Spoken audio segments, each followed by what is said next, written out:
Hello and welcome to the Sherlock Holmes Bedtime Stories podcast. Each episode is a section from a classic Sherlock Holmes story with relaxing music to help you fall asleep. If you love the podcast and never miss an episode, please follow us on Spotify and Apple Podcasts and leave a 5-star rating. If our podcast has become a part of your bedtime routine, please consider supporting the show by clicking the link in the show notes. Our show is completely free, in part thanks to support from listeners like you. There are options to give one time or on a monthly basis. So sleep easier by clicking the Support This Podcast link in the show notes and become a supporter today. And as always, if you're enjoying the pod, please spread the word. Sharing with friends and family really does help. Thank you for joining us this evening.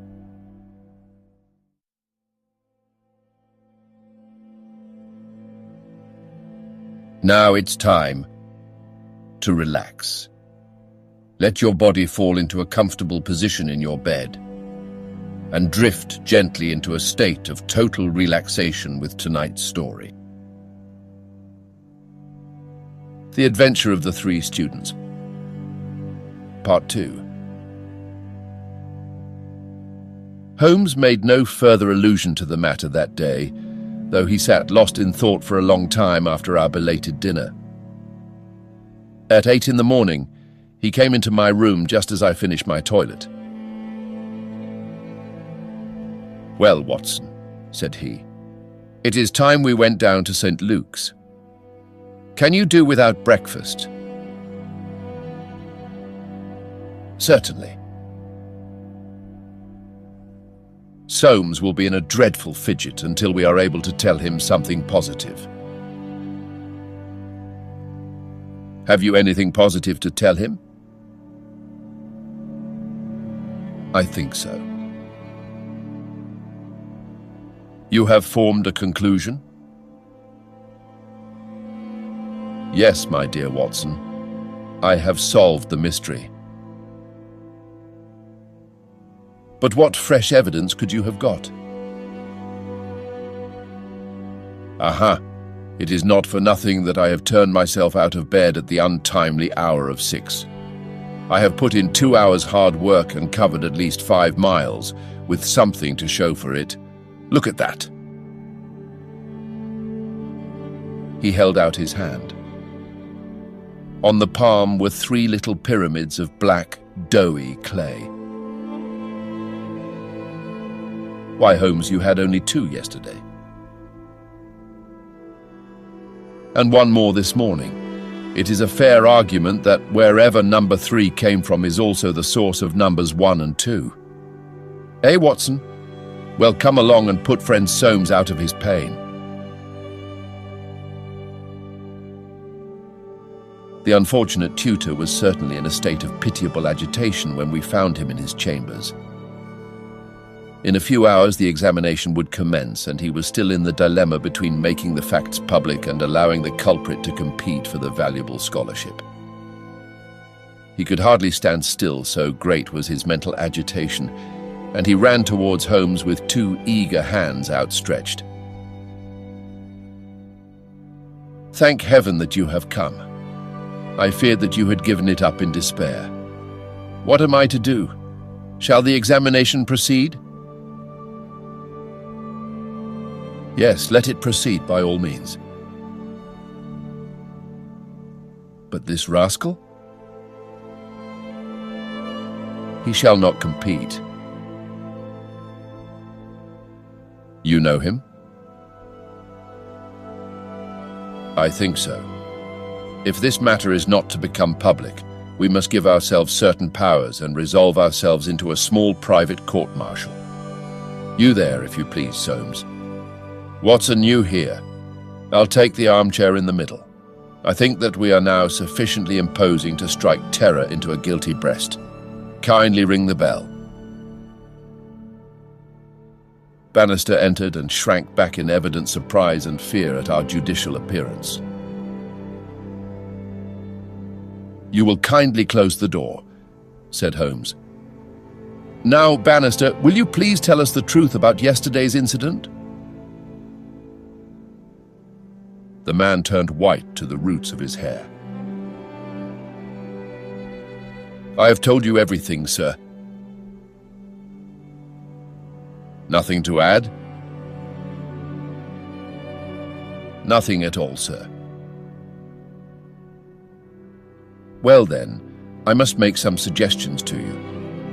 When you sat down on that chair yesterday, did you do so in order to conceal some object which would have shown who had been in the room?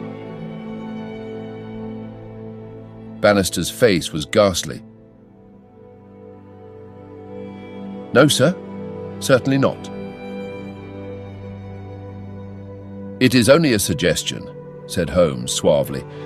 I frankly admit that I am unable to prove it, but it seems probable enough, since the moment that Mr. Soames's back was turned, you released the man who was hiding in that bedroom. Bannister licked his dry lips. There was no man, sir. Ah, that's a pity, Bannister. Up to now you may have spoken the truth, but now I know that you have lied. The man's face set in sullen defiance. There was no man, sir. Come, Bannister.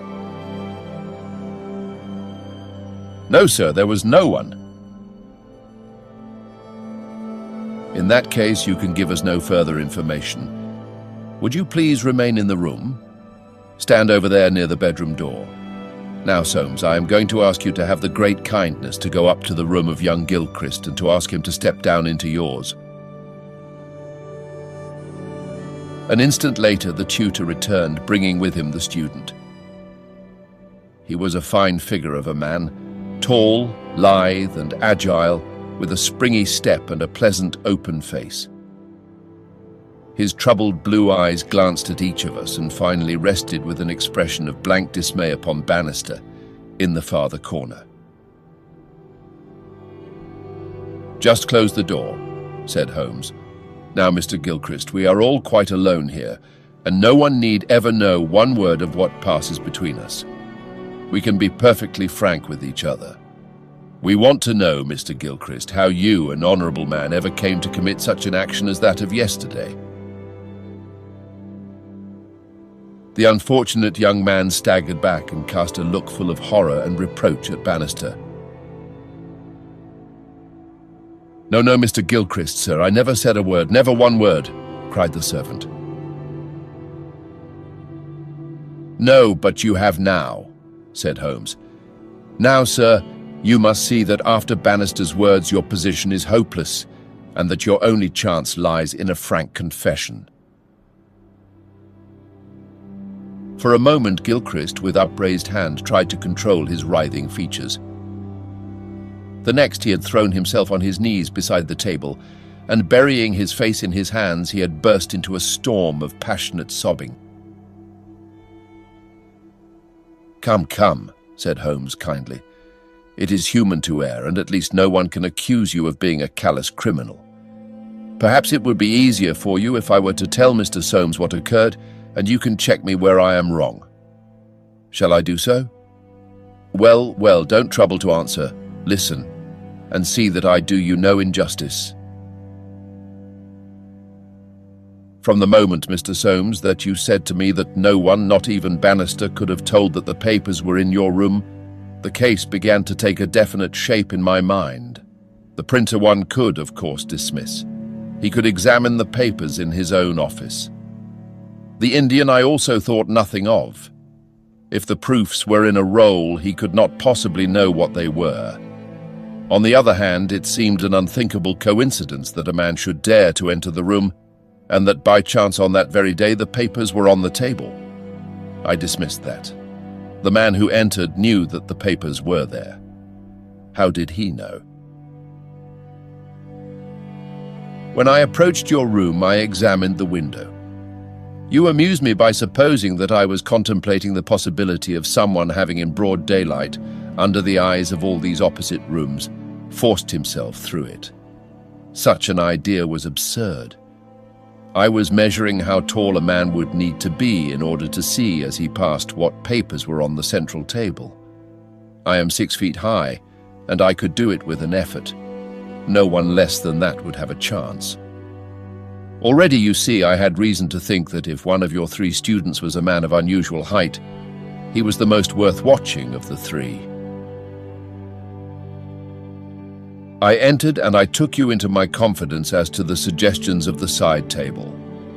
Of the center table I could make nothing, until in your description of Gilchrist, you mentioned that he was a long-distance jumper. Then the whole thing came to me in an instant, and I only needed certain corroborative proofs, which I speedily obtained. What happened was this. This young fellow had employed his afternoon at the athletic grounds where he had been practicing the jump. He returned carrying his jumping shoes, which are provided, as you are aware, with several sharp spikes. As he passed your window, he saw, by means of his great height, these proofs upon your table, and conjectured what they were. No harm would have been done had it not been that, as he passed your door, he perceived the key which had been left by the carelessness of your servant. A sudden impulse came over him to enter and see if they were indeed the proofs. It was not a dangerous exploit, for he could always pretend that he had simply looked in to ask a question. Well, when he saw that they were indeed the proofs, it was then that he yielded to temptation. He put his shoes on the table. What was it you put on that chair near the window? Gloves, said the young man. Holmes looked triumphantly at Bannister. He put his gloves on the chair, and he took the proofs, sheet by sheet, to copy them. He thought the tutor must return by the main gate, and that he would see him. As we know, he came back by the side gate. Suddenly he heard him at the very door. There was no possible escape. He forgot his gloves, but he caught up his shoes and darted into the bedroom. You observe that the scratch on that table is slight at one side, but deepens in the direction of the bedroom door. That in itself is enough to show us that the shoe had been drawn in that direction, and that the culprit had taken refuge there. The earth round the spike had been left on the table, and a second sample was loosened and fell in the bedroom. I may add that I walked out to the athletic grounds this morning, saw that tenacious black clay is used in the jumping pit, and carried away a specimen of it, together with some of the fine tan or sawdust which is strewn over it to prevent the athlete from slipping. Have I told the truth, Mr. Gilchrist? The student had drawn himself erect. Yes, sir, it is true, said he. Good heavens, have you nothing to add? Cried Soames. Yes, sir, I have, but the shock of this disgraceful exposure has bewildered me. I have a letter here, Mr. Soames, which I wrote to you early this morning in the middle of a restless night. It was before I knew that my sin had found me out. Here it is, sir. You will see that I have said I have determined not to go in for the examination. I have been offered a commission in the Rhodesian police, and I am going out to South Africa at once. I am indeed pleased to hear that you did not intend to profit by your unfair advantage, said Soames. But why did you change your purpose? Gilchrist pointed to Bannister. There is the man who set me in the right path, said he.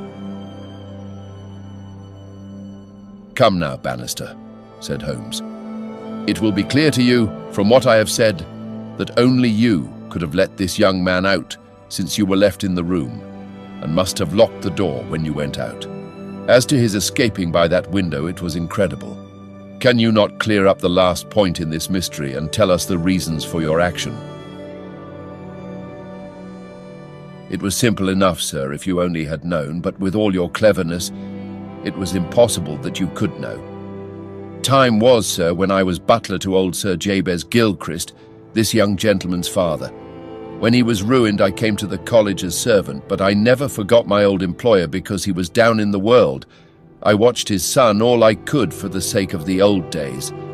Well, sir, when I came into this room yesterday, when the alarm was given, the very first thing I saw was Mr. Gilchrist's tan gloves lying in that chair. I knew those gloves well, and I understood their message. If Mr. Soames saw them, the game was up. I flopped down into that chair, and nothing would budge me until Mr. Soames, he went for you. Then out came my poor young master, whom I had dandled on my knee, and confessed it all to me. Wasn't it natural, sir, that I should save him?